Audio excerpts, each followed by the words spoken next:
So lip augmentation is a very common treatment right now, done with temporary hyaluronic acid fillers.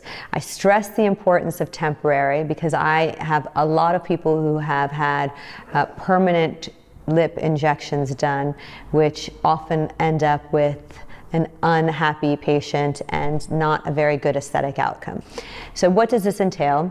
I won't lie, it's a little bit uncomfortable. The lips have a lot of sensory nerves on them, and so even with 4% LMX, which is a topical cream that I place on the lips, it is still slightly uncomfortable.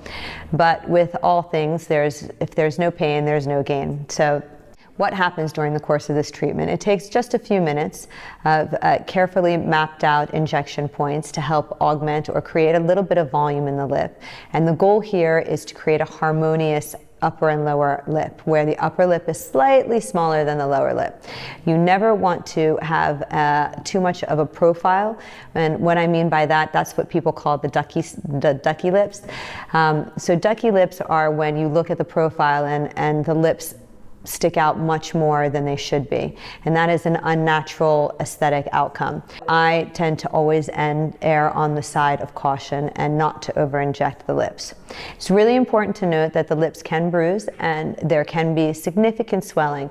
You can have your lips injected perhaps 4 or 5 times, and the 5th time all of a sudden you have significant swelling. So there's no reason sometimes for why it happens, it just can happen. So I always say, please do not have anything important scheduled in the first 24 hours after a lip treatment. This swelling is temporary. It can be scary.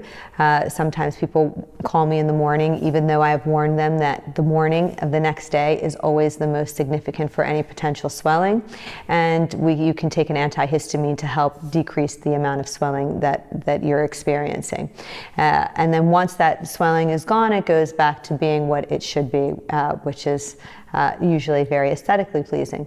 Make sure that you have the best expert doing your treatment and for the injector to understand what it is you hope to achieve. It's really important to know what you can treat, what expectations to have, and how long they will last.